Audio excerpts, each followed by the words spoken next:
በስመ አብ ወወልድ ወመንፈስ ቅዱስ አሐዱ አምላክ አሜን። በሰማይ የምትኖር አባታችን ሆይ ስምህ ይመስገን፣ መንግስትህ ይምጣ፣ ፍቃድህ በሰማይ እንደሆነ እንዲሁም በምድር ይሁን። የዕለት እንጀራችንን ዛሬ ስጠን፣ እኛ የበደሉን ይቅር እንደምንል በደላችን ይቅር በልልን፣ ከክፉ ሁሉ ሰውረን እንጂ ወደ ፈተና አታግባን።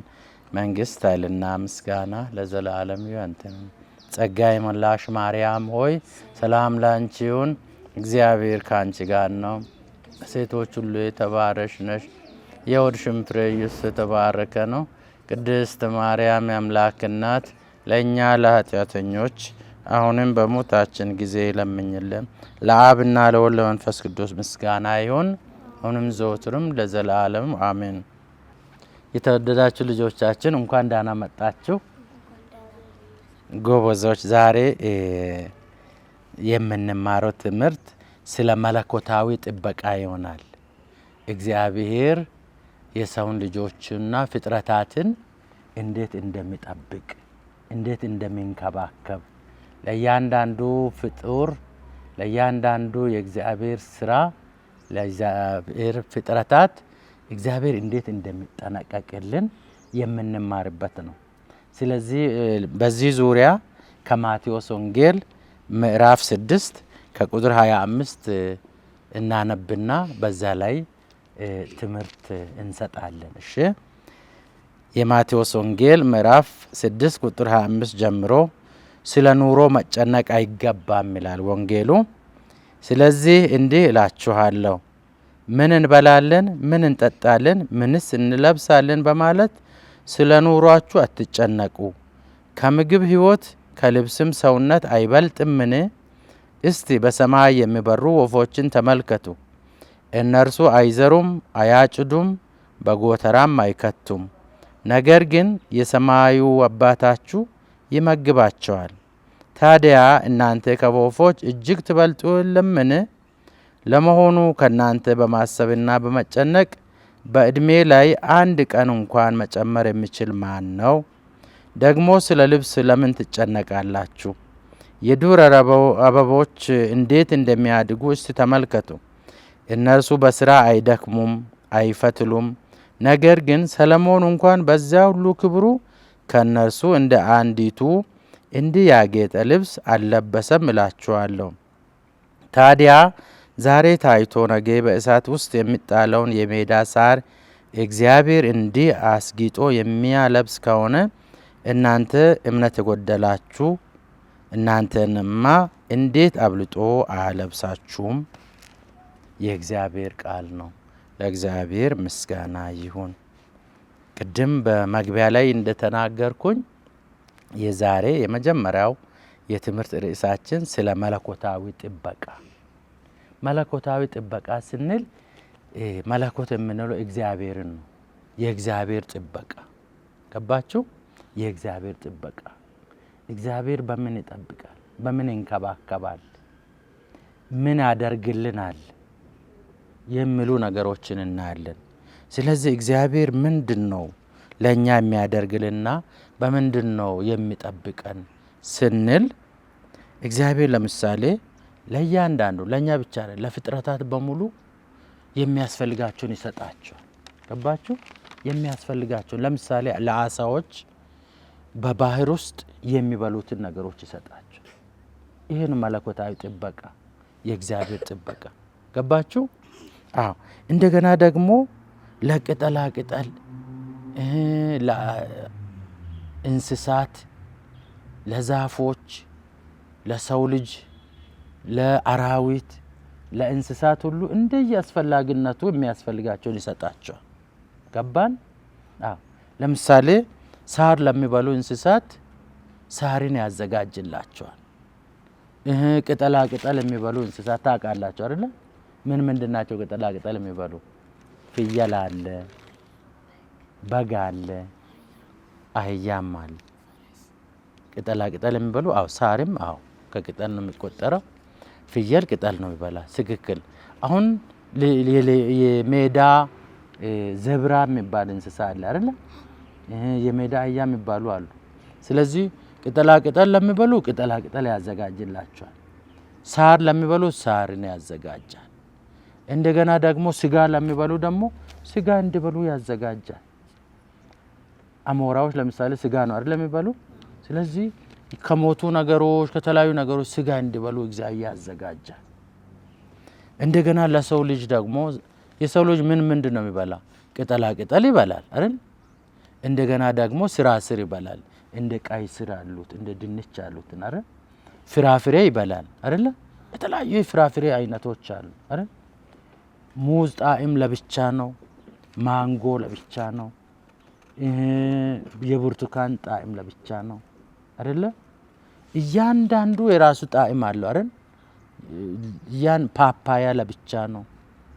አቮካዶ ለብቻ ነው። ለእያንዳንዱ ፍጡር ለእያንዳንዱ ፍጥረታት እግዚአብሔር እንደየሁኔታ የሚበሉትን የሚጠጡትን የሚኖሩበትን ምን ያደርጋል? ያዘጋጃል። ግማሹ ጉድጓድ ውስጥ ይኖራል አይደል? ግማሹ ለምሳሌ እንደ ወፎች ያሉት በዛፍ ላይ በጎጆ ላይ ይኖራሉ። ሰው ደግሞ ቤት ሰርቶ ይኖራል አይደል? ስለዚህ ለእያንዳንዱ እግዚአብሔር እንደየ አፈጣጠራቸው ያመቻችላቸዋል። ስለዚህ ነው የእግዚአብሔር እንክብካቤ የእግዚአብሔር ጥበቃ የምንለው። ከዛ አልፎ ምን ይላል እግዚአብሔር በመዝሙረ ዳዊት 34 ላይ የእግዚአብሔር መልአክ በሚፈሩት ዙሪያ ይሰፍራል ያድናልም ይላል። እግዚአብሔር ደግሞ ለሰው ልጅ በተለይ ልዩ ጥበቃ ያደርጋል። ለሚፈሩት እሱን ትእዛዝ ለሚጠብቁት ልዩ ጥበቃ ያደርግላቸዋል፣ ይንከባከባቸዋል አይደለ? ገብቷቸዋል? በተለይ እሱን ለሚያከብሩ ትእዛዙን ለሚያከብሩ የእግዚአብሔርን ትእዛዛት ታውቃላችሁ አይደል? አይደለ ልጆች? አዎ የእግዚአብሔርን ትእዛዝ ለሚያከብሩ ወደ እግዚአብሔር ለሚጸልዩ እግዚአብሔርን ለሚወዱ ልዩ ነገር ያደርግላቸዋል። ከአደጋ ሁሉ ይጠብቃቸዋል። ይሄ ነው የእግዚአብሔር ጥበቃ ስንል። ለዚህ ነው የእግዚአብሔር መልአክ ዙሪያቸውን ይከባል። አሁን እኛ መላእክትን አናይም አይደል? ግን መላእክት በእኛ ዙሪያ አሉ። እያንዳንዳችን የሚጠብቁ መላእክት አሉን። ገባችሁ? አደጋ ላይ እንዳንወድቅ የሚገል ነገር እንዳይገጥመን ይጠብቀናል እግዚአብሔር በመላእክት በኩል አድርጎ ማለት ነው። በተለይም ደግሞ ትእዛዙን ለሚያከብሩት እንደዚሁ ይጠብቃቸዋል። በዚህ ምክንያት ጌታችን ኢየሱስ ክርስቶስ አሁን ባነበብነው ወንጌል ምንድን ነው? አትጨነቁ ይለናል አይደል? አትጨነቁ፣ ምን እንበላለን፣ ምን እንለብሳለን፣ ምን እንጠጣለን ብላችሁ ስለ ኑሯችሁ አትጨነቁ፣ ለእናንተ የሰማይ አባታችሁ ያስባል አይደል ያለው? አዎ። ስለዚህ ለምሳሌ እስቲ እዩ፣ የሰማይ ወፎችን እዩ። እነሱ አይዘሩም፣ አያጭዱም፣ ጎተራ የላቸውም። ያጭዳሉ ወፎች? ጎተራ አላቸው? የላቸው አይደል? ወፎችን ሲታዩ ደስተኞች ሆኖ አይደል እናያቸው? በሰማይ ላይ ሲበሩ እናያለን። ይኸው እዚህ ራሱ ይታያሉ። ስለዚህ ወፍ ከስቶ በረሃብ ሲሞት አይታችሁ ታውቃላችሁ? አይሞቱም አይደል? ለምን? እግዚአብሔር ይመግባቸው አይደለ? የሰማይ አሞራዎችንም ጭልፊቶችንም ጥንባንሳዎችንም ሁሉንም በሰማይ የሚበሩትን ማን ይመግባል? እግዚአብሔር ይመግባል አይደለ? ወፎቹንም ከጧት እስከ ማታ የሚበሉትን ያዘጋጃል። እንደገና ምን አለ? እስቲ የሜዳ አበቦችን ተመልከቱ አለ።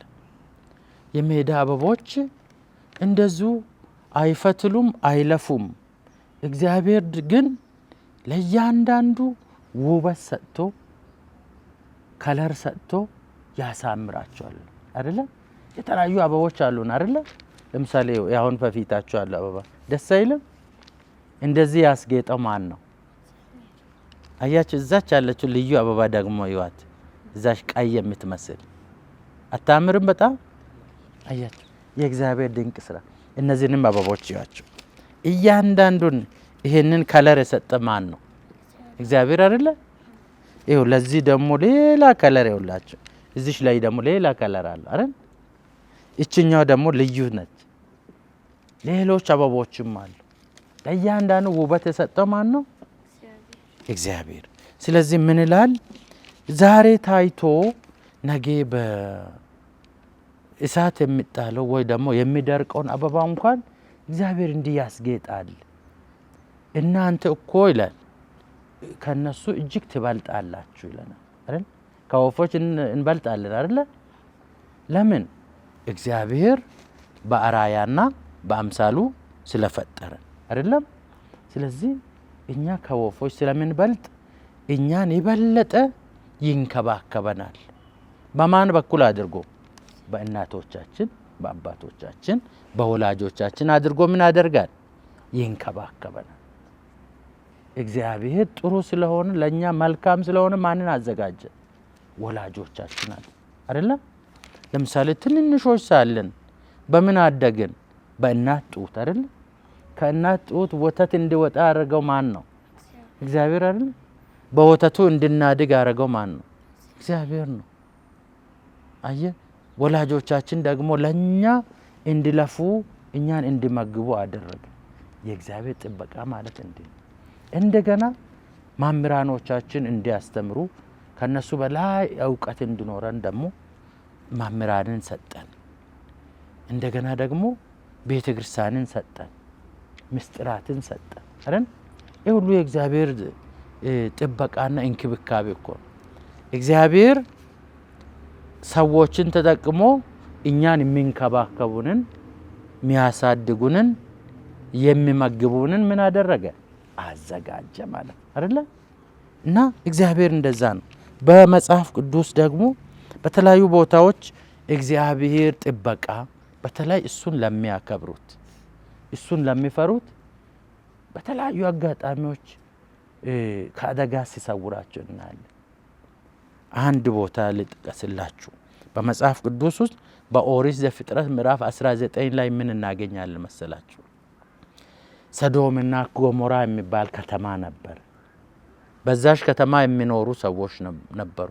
ማን ይባል ነበር? አንድ ጻድቅ ሰው ነበር፣ ሎጥ ይባላል። ገባችሁ? ሎጥ የሚባል ሰው የት ይኖር ነበር? ሰዶምና ጎሞራ የሚባል ከተማ። አሁን እዛ ሲኖሩ የዛ አካባቢ ሰዎች በቃ ኃጢአት የማይፈሩ እግዚአብሔርን የማይፈሩ ነበር። ይሄ ሎጥ ደግሞ ከነ ቤተሰቡ እግዚአብሔርን የሚፈራ ትእዛዙን የሚያከብር ሰው ነበር። ምን አደረገ? እግዚአብሔር እችን ከተማ አጠፋታለሁ፣ በዚህ ህዝብ አልተደሰትኩም፣ ትእዛዜን አያከብሩም ብሎ ምን አደረገ? እነዛን ሎጥንና ቤተሰቡን ምን አደረገ? ከከተማው አወጣቸው። አያችሁ? እግዚአብሔርን የሚፈሩትን እሳት እንዳይበላ ያደርጋቸዋል። ገባችሁ? አደጋ ውስጥ እንዳይወድቁ ምን ያደርጋል? ይጠብቃል ማለት ነው። ስለዚህ አወጣቸው። ከዛ በኋላ እነሱ ከከተማ ወጥቶ ወደ አንድ ዳር ከሄዱ በኋላ በዛ ከተማ እነዛን እግዚአብሔር አልታዘዛለውን ህዝብ እሳት ጨረሳቸው። አያቸው? እነዛን ጻድቃንን እነዛ እግዚአብሔርን የሚፈሩትን ምን አደረጋቸው? አዳናቸው፣ ከአደጋ አወጣቸው ማለት ነው። እግዚአብሔር እንደዛ ነው የሚያደርገው። ስለዚህ እኛ ምንድነው ማድረግ የሚገባን? ለእግዚአብሔር መታዘዝ፣ አስርቱን ትእዛዛት መጠበቅ። ከአስርቱ ትእዛዛት ደግሞ በተለይ እኛን ጋር የሚዛመደው ምንድነው? እናትና አባትን አክብር። ስንተኛ ትእዛዝ ነው? አራተኛ ትእዛዝ። ስለዚህ እናት አባትን ስናከብር ማንን እናከብራለን? እግዚአብሔርን። እናት አባትን ስንፈራ ማንን እንፈራለን? እግዚአብሔርን። እነሱን ስናፈቅር ማንን እናፈቅራለን? እግዚአብሔር። ስለዚህ አባትን፣ ወላጅን፣ ታላላቅን ስንታዘዝ ማንን እንታዘዛለን? እግዚአብሔርን። አያችሁ? ለምን ጊዜ ይሄንን ትእዛዝ በደንብ መጠበቅ ይገባል። እግዚአብሔርን እወዳለሁ ካልን ቤተሰብን መውደድ፣ እግዚአብሔርን አከብራለሁ ካልን አባት እናትን ተላላቅን ምን ማድረግ ማክበር መምህራኖቻችንን ማክበር ለመምህራኖቻችንም መታዘዝ ገባችሁ እና እግዚአብሔር ለሚታዘዙት መልካም ነገር ያደርግላቸዋል ማለት ነው። እንደዚሁም ደግሞ በአንደኛ ነገሥት 17 ላይ ኤልያስ የሚባል ነቢይ ነበር። ኤልያስ የሚባል ምን ነበረ? ነቢይ ነበር። የእግዚአብሔር ሰው፣ እግዚአብሔር የሚፈራ፣ እግዚአብሔር የሚያከብር፣ ለእግዚአብሔር የሚታዘዝ ሰው ነበር። የእግዚአብሔር አገልጋይ ነበር። እግዚአብሔር ከዚህ ተነስተ እዛ አገር ሄደ እዛ ሲበክስል እሱ ታዞ ይሄዳል። ከዛ ቦታ ወደ ሌላ ሄድ ሲል ይታዘዝ። ለዚህ ለሚታዘዝ ደግሞ እግዚአብሔር የሚያስፈልገውን ሁሉ ምን አደርግ ነበር? ያዘጋጅ ነበር፣ ይንከባከበው ነበር። ምዕራፍ 17 ላይ በአንደኛ ነገሥት ምን አደረገ? ተጉዞ በሆነ ቦታ ደከመው እና እግዚአብሔር ምን አለ? እዛ ቦታ ተቀመጥ፣ ከዛ ወንዝ ውሃ እየቀዳ ጠጣ። ምግብ ደግሞ ቁራዎች ምግብና ስጋ እንዲያመጡ እንጀራና ስጋ እንዲያመጡ አደርግልሃለሁ አለ። ከዛ በኋላ ቁራዎች ምን እያመጡ ስጋና ዳቦ እያመጡ ማንን ይመግቡ ነበር? ኤልያስን። አያችሁ የእግዚአብሔር ጥበቃ ስንል ይሄ ማለት ነው። የእግዚአብሔር ጥበቃ በተለይ ለማን ነው የሚሆነው? ለሚታዘዙት፣ ለሚፈሩት፣ ለሱ ሁሉ ጊዜ እሱን ለሚያከብሩት ማለት ነው። እሺ ስለዚህ እኛ ምን ጊዜም እግዚአብሔርን እንድንፈራ፣ እግዚአብሔር እንድንታዘዝ፣ ትእዛዙን እንድንጠብቅ በጣም አስፈላጊ ነው ማለት ነው። ያልኳችሁ ገብቷችኋል አይደል? ይሄንን ሁሉ ጊዜ እንድታከብሩ በጣም አመሰግናችኋለሁ። እግዚአብሔር ያሳድጋችሁ። በስመ አብ ወወልድ ወመንፈስ ቅዱስ አሐዱ አምላክ አሜን። ለአብና ለወልድ ለመንፈስ ቅዱስ ምስጋና ይሁን። ቅዱስ ዮሴፍ ሆይ፣ ቅዱስ ሚካኤል ሆይ በስመ አብ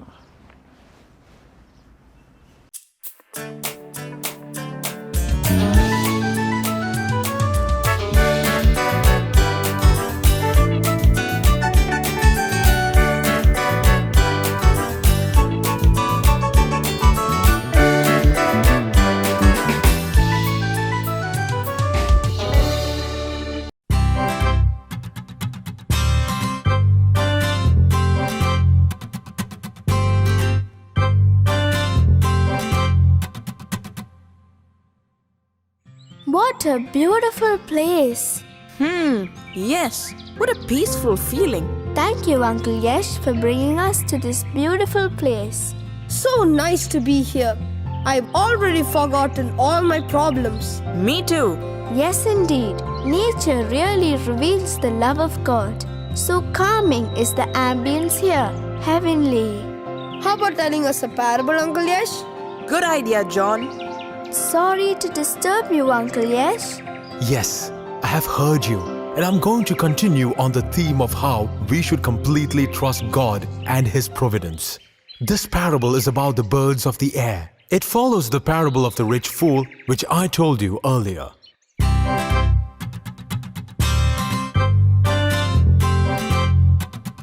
Therefore I tell you, do not worry about your life, what you will eat, or about your body, what you will wear. For life is more than food, and the body more than clothing. But Master, what will we eat if we don't sow or reap? We need to store too, right? Consider the ravens. They neither sow nor reap. They have neither storehouse nor barn, and yet God feeds them. Of how much more value are you than the birds? And can any of you, by worrying, to add a single hour to your span of life? If then you are not able to do so small a thing as that, why do you worry about the rest? Look how God provides for the birds of the air.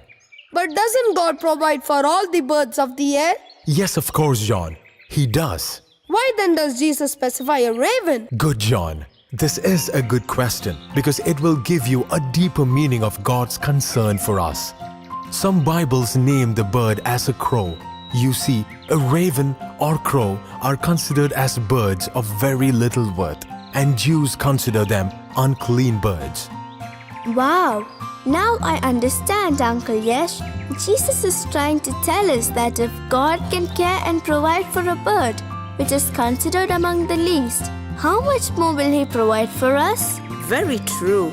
After all, man is considered the crowning glory of God's creation.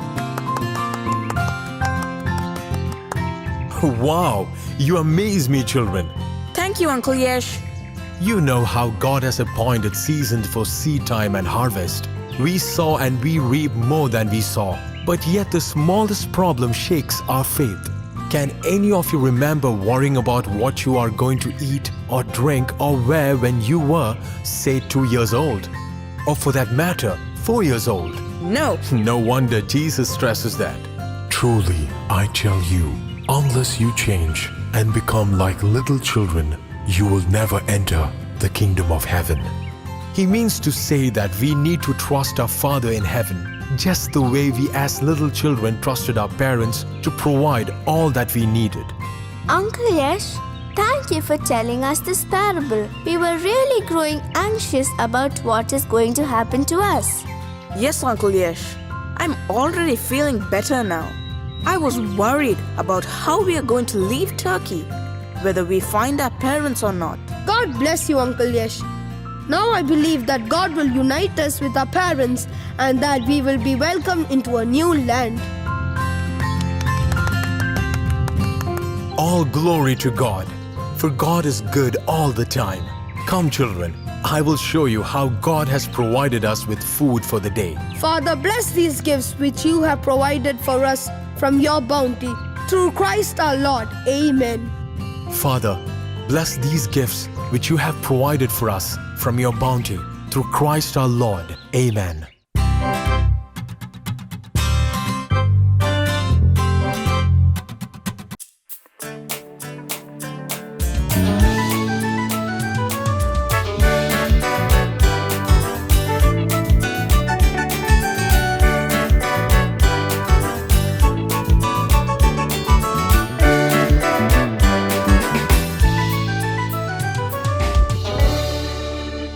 ሰላም ልጆች እንዴት ናችሁ? ዛሬም እንግዲህ እንደ ሳምንቱ ልክ ተመልሰን ተገናኝተናል በክራፍት ፕሮግራማችን። እንግዲህ ዛሬ ደግሞ በጣም ልዩና አሪፍ የሆነ ወይም ደግሞ እናንተ ልክ የምትወዱት አይነት ክራፍት ይዘንላችሁ መተናል ማለት ነው። ስለዚህ ልጆች ዛሬ ሁለት ልጆች ይዤ መጥቻለሁኝ። እነሱም እንግዲህ በአምላክና ሎኒስ ይባላሉ። የመጡት ከቀበና ኪዳነ ምሕረት ነው።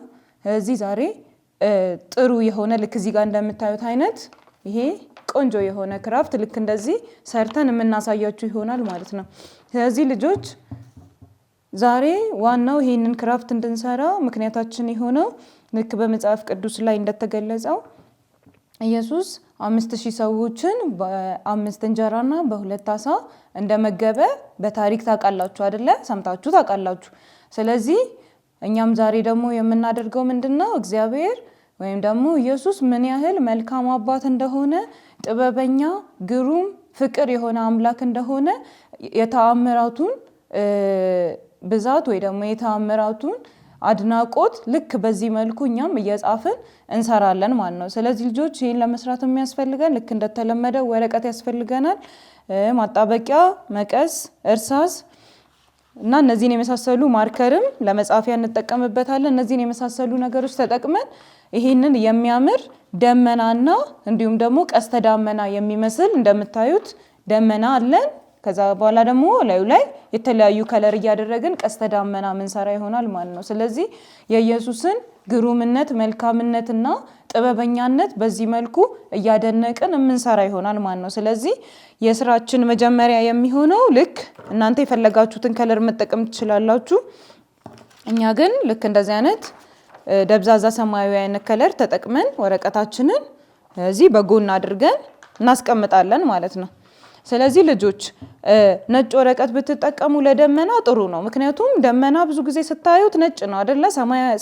ሰማይ ላይ ስናየው ደመና ነጭ ነው። ስለዚህ ነጭ ወረቀት ግማሽና ግማሽ አድርገን አንድ ወረቀት ይበቃናል እንጠቀማለን ማለት ነው። ስለዚህ ልጆች ደመና ስታዩት ዚግዛግ አይነት ወይም ደግሞ የሆነ ገባ ወጣ ያለ አይነት ቅርጽ አለው ማለት ነው። ስለዚህ እኛም እሱን ነው የምንሰራው ማለት ነው። ወረቀታችን ላይ ነጩ ላይ እሱን የምንሰራ ይሆናል ማለት ነው። ስለዚህ ልክ እንደዚህ በዚህ መልኩ ትንሽ ገባ ወጣ እያደረጋችሁ ደመና የሚመስል ቅርጽ ትሰራላችሁ ማለት ነው። ስለዚህ ይሄ አንዱ ይሆናል ማለት ነው። አንዱ ወረቀት ላይ የሚሰሩት ይሄ ይሆናል።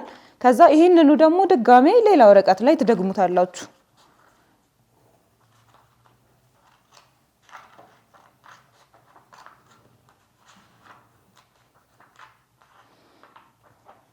እሺ ልጆች፣ ስለዚህ ሁለቱም ላይ በእርሳሴ ተጠቅሜ መጀመሪያ ከመቁረጤ በፊት ልክ እንደዚህ ደመና የሚመስል ቅርጽ ሰራሁኝ ማለት ነው። ከዛ አሁን ምን አድርጋለሁ? ቆርጬ ማውጣት ይሆናል ማለት ነው። ስለዚህ ደመናውን ልክ በቅርጹ አድርጌ ቆርጬ አወጣዋለሁኝ።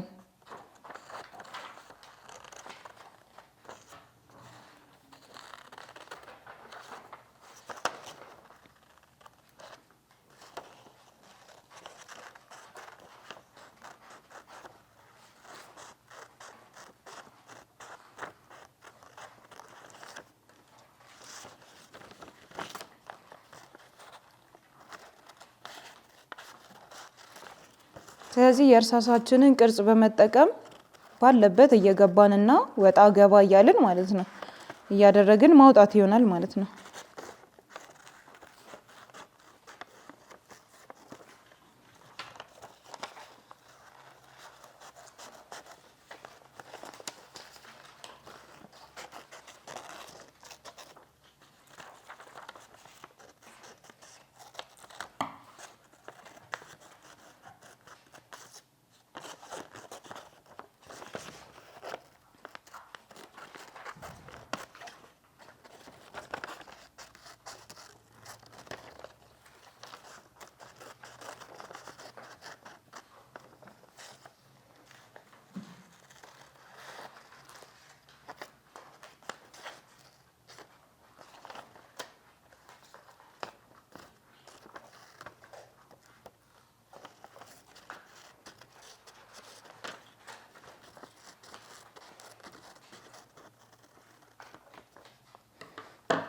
ስለዚህ ልክ ስታወጡት እንደዚህ አይነት ቅርጽ ሊሆን ይችላል፣ ወይ ደግሞ ልክ እናንተ ባሳመራችሁት ቅርጽ ሊወጣላችሁ ይችላል። ነገር ግን ያው ደመና የሚመስል ቢሆን የተሻለ ስለሆነ ልክ እንደዚህ አይነትኛውን ይወጣልን እንደዚህ ይሆናል ማለት ነው። ስለዚህ ሁለቱንም ስለምንቆርጥ ያኛውንም ድጋሚ እንቆርጣለን።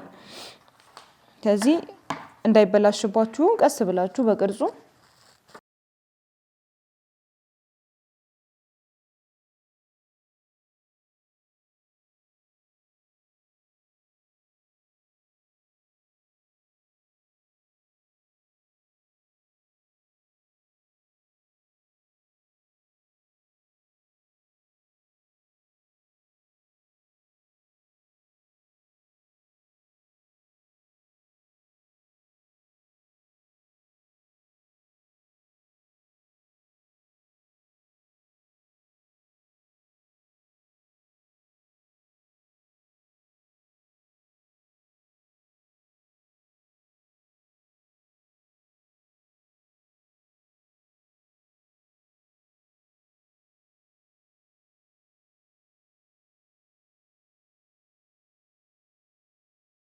ልጆች ስለዚህ ጨርሰናል አይደለ?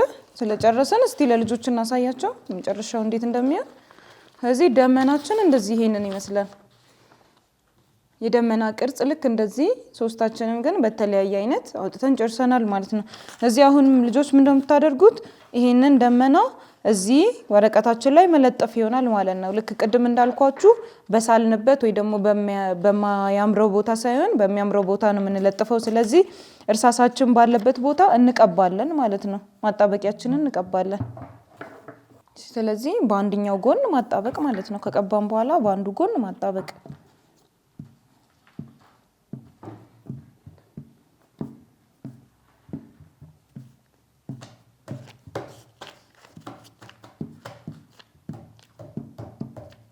ስለዚህ ቀስተ ደመናችንን ስንሰራ እንዳይራራቅብን ትንሽ ቀረብ አድርገን ልክ በዚህ መልኩ እንለጥፋለን።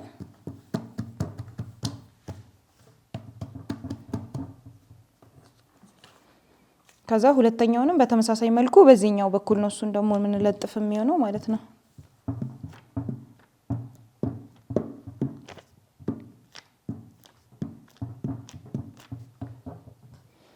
ስለዚህ ሁለተኛውን ደግሞ በተመሳሳይ መልኩ በዚህኛው በኩል እንለጥፋለን።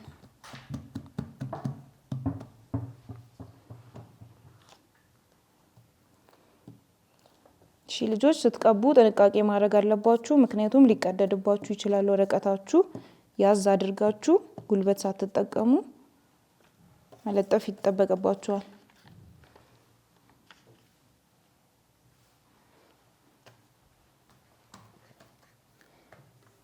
እሺ ስለዚህ አጣብቀን ጨረስን ማለት ነው። ስለዚህ ይሄን መሰለ ማለት ነው።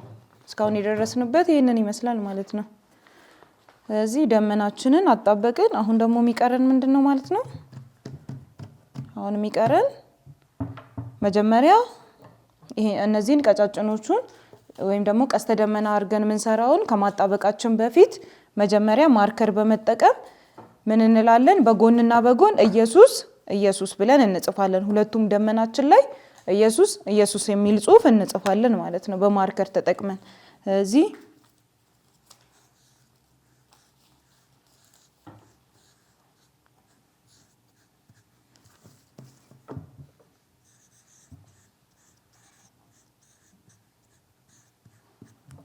ይሄ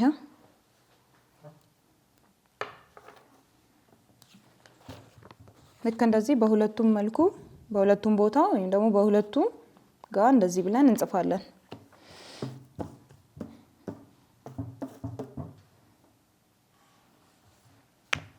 ከዛ ልጆች አሁን የሚሆነው እንግዲህ ሁለተኛው ስራችን ምንድነው የሚሆነው?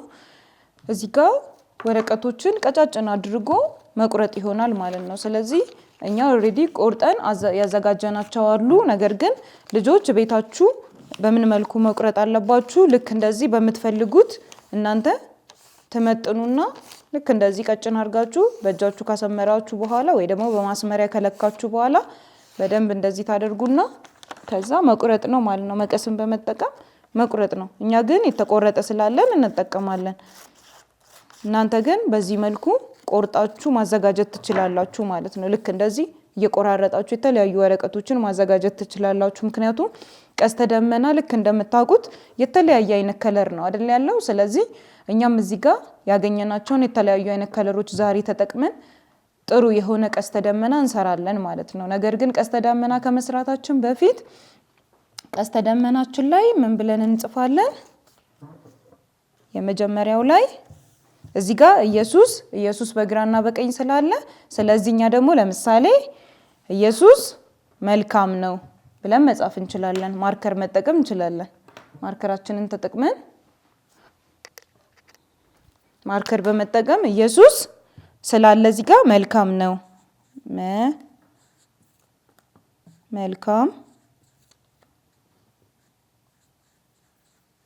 ነው። እሺ እዚህ አንዱ ላይ ጻፍን ማለት ነው።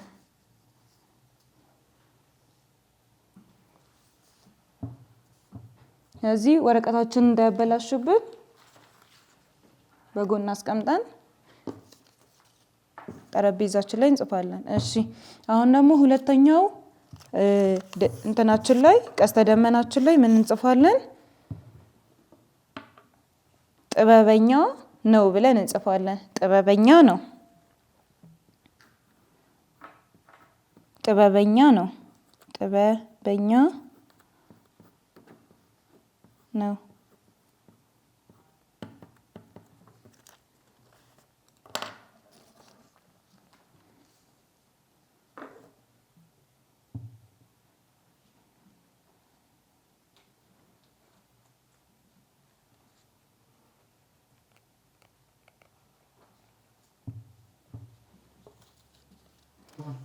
ስለዚህ ሁለት ጻፍን አይደለ? አሁን ደግሞ ሶስተኛ ደግሞ ፍቅር ነው ብለን እንጽፋለን። ፍቅር ነው።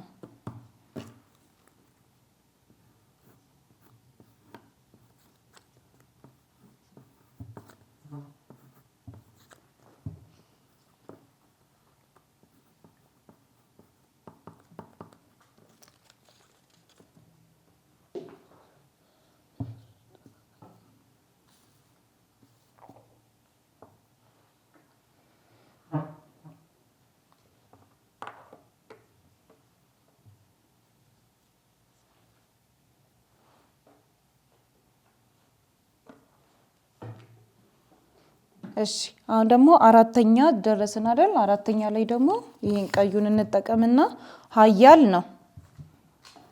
ምክንያቱም ክርስቶስ ማድረግ ስለሚችል ሁሉንም ነገር ኃያል ነው።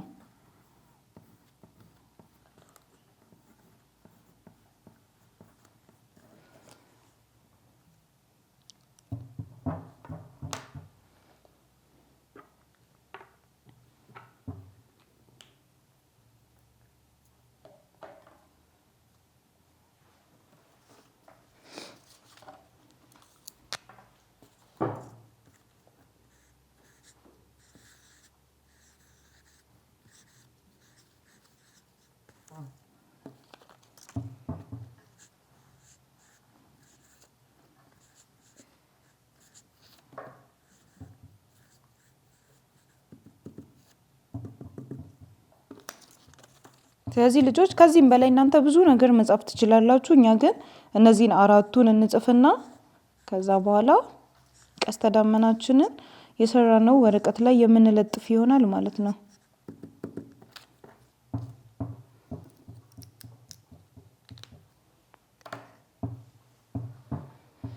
ስለዚህ እናንተ የፈለጋችሁትን ነገር መጻፍ ትችላላችሁ፣ መጨማመር ትችላላችሁ። ኢየሱስ ሰላም ነው ማለት ትችላላችሁ። ኢየሱስ ፍቅር ነው እንዳልነው ኢየሱስ ሁሉ ነገራችን ነው ማለትም እኮ ይቻላል። ኢየሱስ ሁሉም ነገራችን ነው ማለት ይቻላል። ስለዚህ ልጆች እናንተ አይምሮአችሁ ላይ የመጣላችሁን ነገር ትጽፉና ልክ እንደነዚህ ቀጫጭን ወረቀቶች ላይ ትጽፉና አሁን የመጨረሻው የሚሆነው ምንድነው? እነዚህን ወረቀቶች ዳርና ዳሩን ማጣበቂያ ቀብተን እዚህ ጋር ጠርዝና ጠርዙን ጽሁፉ ያለበት ከላይ ማለት ነው። ለምሳሌ ልክ እንደዚህ ፍቅር ነው የሚለው አለ አይደለ? ከዛ እናንተ ግን በውስጥ በኩል ነው የምትቀቡት። በውስጥና በውስጥ በኩል ቀብተን ጽሁፉ ከላይ እንደሚታይ አድርገን ማለት ነው። ልክ እንደዚህ እዚች ጋር እናጣብቃቸዋለን፣ ዳርና ዳር ወይ ደግሞ ደመናችን ጋር እናጣብቀዋለን ማለት ነው። ስለዚህ ጥግና ጥጓን በማጣበቂያ እንቀባለን ማለት ነው።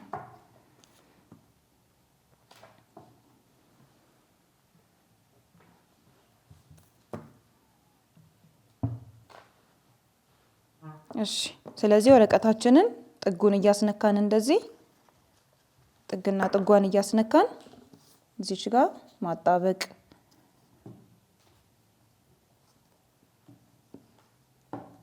ቀጥ እንዳይልባችሁ ልክ እንደዚህ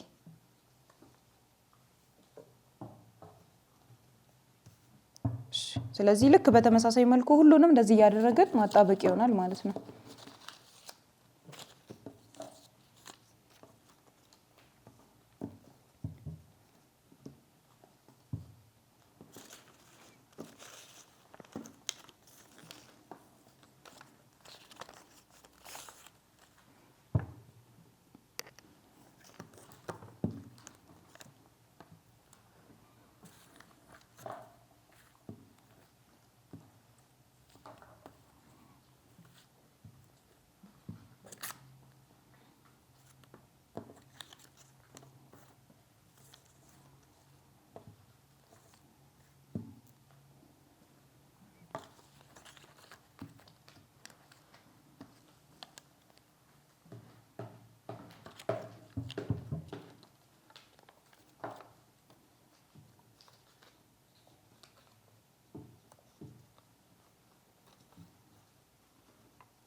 ስለዚህ ሁሉንም በዚህ መልኩ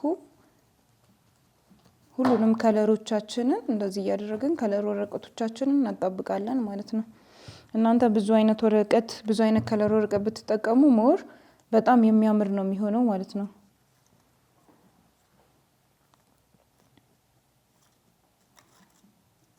ይሁት በጣም ቀስተ ደመናችን በጣም ደስ እያለ ያማረበት ነው ማለት ነው።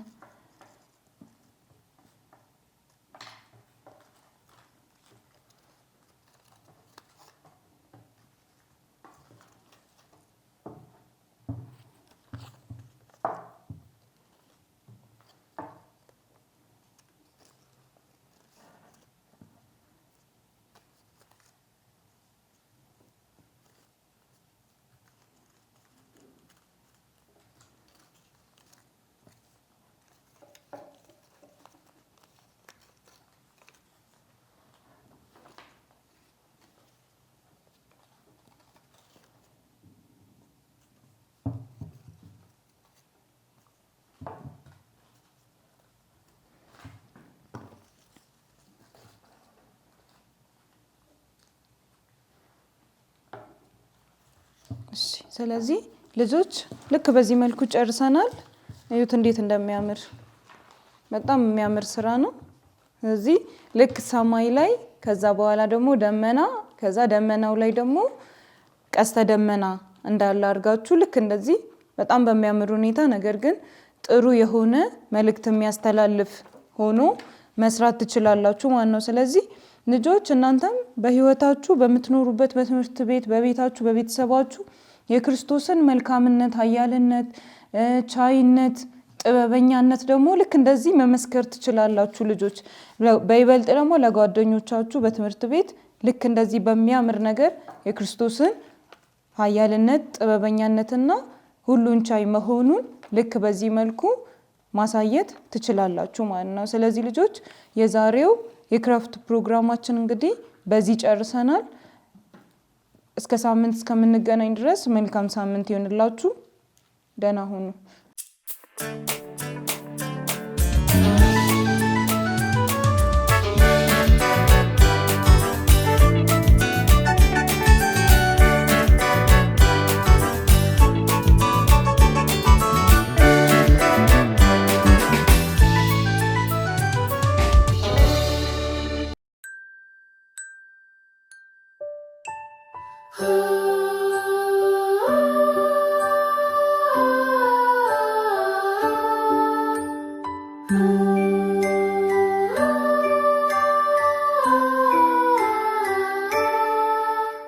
Jesus cares for me each day, guides my feet along the way.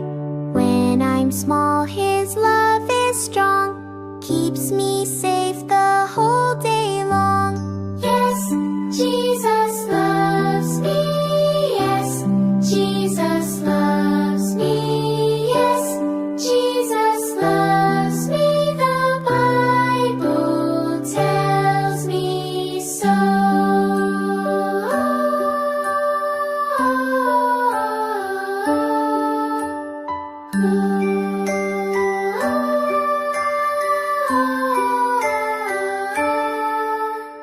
When I laugh or when I pray, Jesus hears the words I say. When I cry, He dries my tears. Jesus quiets all my fears. Yes, Jesus loves me. Yes, Jesus loves me. Yes, Jesus loves me. The Bible tells me so.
today.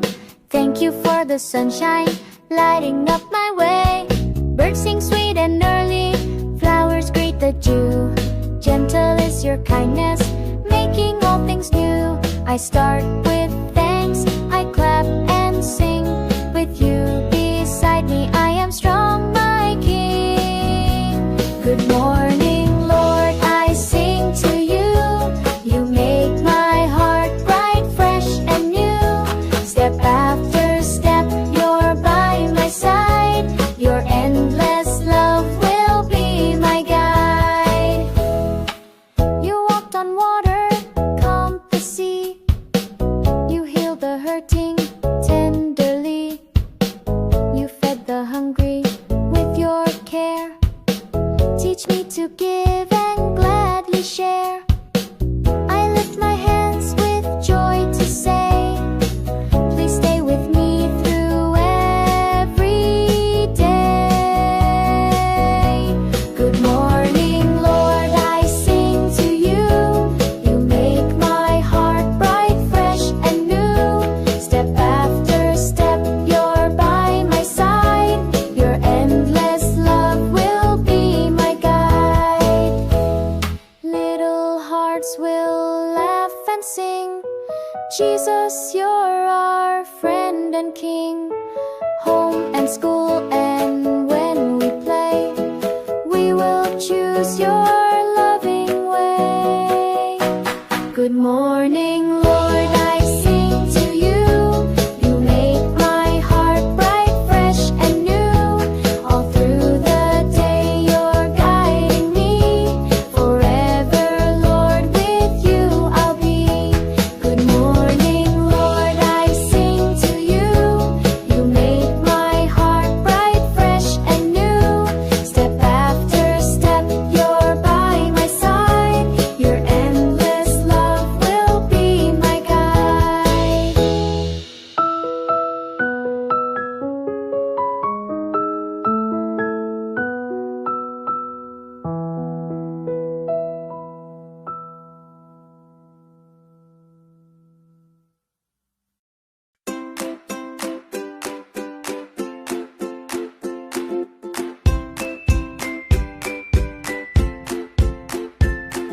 Jesus, you are kind.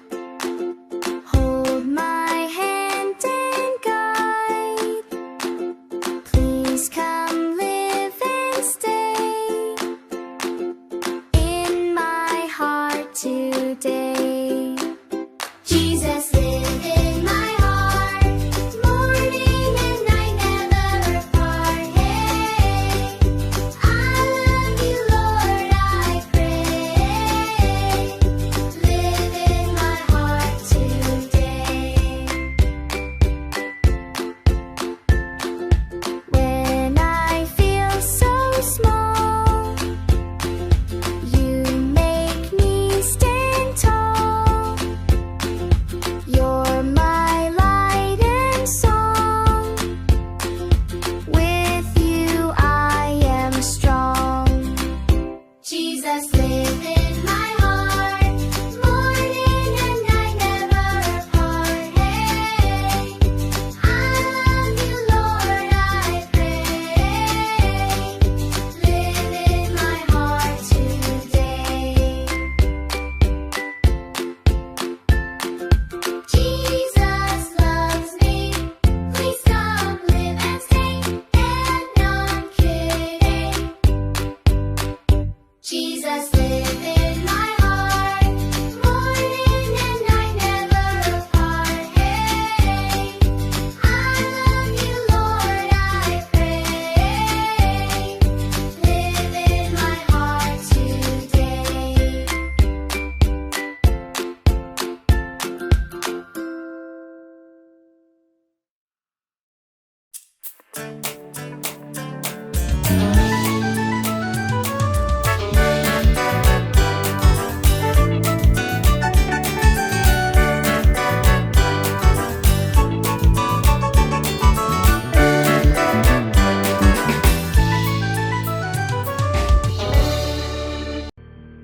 Hello there. Can Can I have your attention, please?